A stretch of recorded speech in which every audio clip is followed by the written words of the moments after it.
22 000 morts chaque année en Grèce depuis 2011. Ça ne peut pas être le coronavirus. Près d'1 million de morts chaque année, dans les années futures, pour l'ensemble de l'Union européenne, ça ne peut pas être le coronavirus non plus. C'est pourtant un virus qui a causé et qui va causer tous ces morts. Il a un nom, l'austérité, qui a été infligée avec une violence inouïe à la Grèce. Le virus en question, il est créé par l'homme.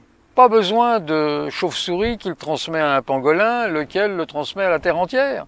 Non. Là, c'est une création néolibérale, inventée par 3 institutions, une sorte de pangolin à 3 têtes, le Fonds monétaire international, la Commission européenne et la Banque centrale européenne. À leur tête, des comptables fous, avec une seule préoccupation, qu'on pourrait qualifier d'obsession, c'est l'équilibre budgétaire et le remboursement de la dette à tout prix.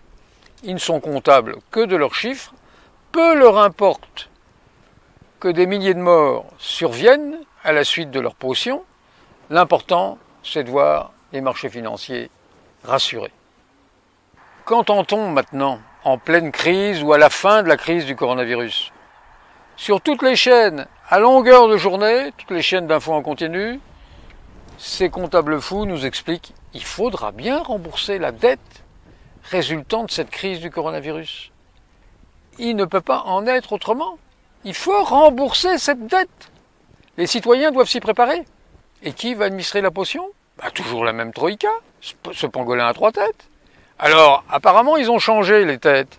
Mais finalement, Christine Lagarde, qui a été jusque fin 2019 patronne du Fonds monétaire international, elle est maintenant patronne de la Banque centrale européenne. Ursula von der Leyen, qui est la nouvelle patronne de la Commission européenne, elle a été pendant plus de 14 ans ministre sans discontinuer de Angela Merkel, la papesse de l'ordolibéralisme germain.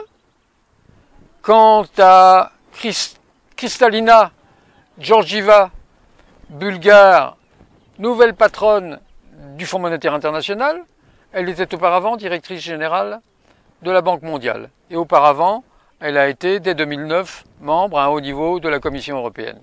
Donc, la Troïka s'avance masquée, à une époque où les masques manquent, mais ils vont appliquer les mêmes méthodes.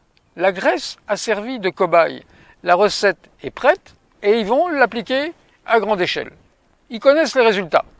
Alors, vous avez entendu ces derniers temps des gouvernements, des puissants, des patrons de multinationales qui se seraient préoccupés de l'évasion fiscale qui coûte 1000 milliards par an à l'Union européenne? Pendant que la moitié de l'humanité est confinée, les capitaux continuent à circuler aussi frénétiquement que le coronavirus, et l'évasion fiscale se porte chaque jour de mieux en mieux, au point de créer un véritable apartheid fiscal qui fait que les citoyens captifs et maintenant confinés sont les seuls à payer l'impôt. Et que les autres, une extrême minorité de riches, ont carrément fait sécession et ne font plus société. La recette, on la connaît.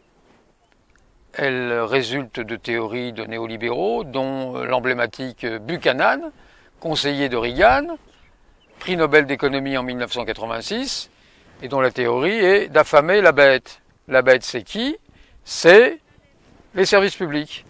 On coupe les ressources, éventuellement même on diminue les impôts, et comme ça, la bête est affamée, et les services publics n'ont plus de ressources pour être financés, et on explique aux citoyens lambda que décidément ces services publics sont inopérants, et que donc il faut tout privatiser.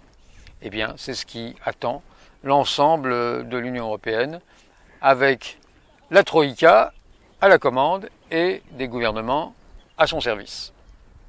Que faire? Accepter la situation? Attendre? Attendre, c'est permettre que toutes les banques privées qui sont arrosées de centaines de milliards par la Banque centrale qui, elle, ne prête pas aux États, d'alimenter la spéculation au lieu de faire arriver ces sommes prêtées dans l'économie réelle. Attendre, c'est permettre que cette évasion fiscale continue et que la concentration économique entre les mains de quelques-uns, rappelons que 740 entreprises concentrent 80% de l'économie et de la finance mondiale, c'est laisser cette concentration continuer à s'opérer dans un système quasi féodal où quelques-uns imposent leur diktat à l'ensemble de tous les gouvernements du monde. Attendre, c'est s'inscrire dans une sorte de servitude volontaire qui va faire que des millions d'individus vont aller à la mort, la corde au cou. Comment s'en sortir? L'argent est là. Les richesses de ce monde n'ont jamais été aussi importantes, ni jamais autant concentrées entre les mains de quelques-uns. La réponse est simple, il faut s'emparer de cette finance, la mettre au pas, afin qu'elle soit au service du citoyen. Pour agir dans ce sens, en connaissance de cause, il faut bien avoir en mémoire les déclarations de Jean-Claude Juncker, ce grand patron de l'évasion fiscale, chef de la Commission européenne pendant 5 ans, qui déclarait en 2015, au lendemain d'élections grecques qui lui avaient considérablement déplu, il n'y a pas de choix démocratique qui remettrait en cause les traités européens. Nous sommes prévenus. Si nous ne réagissons pas, tout se passera en silence. Et vous n'entendrez pas, nous n'entendrons pas, chaque soir, sur les chaînes d'information en continu, le macabre des comptes des morts, de l'austérité, comme on l'entend pour les morts du coronavirus. Alors, rembourser la dette et mourir? Non, résister.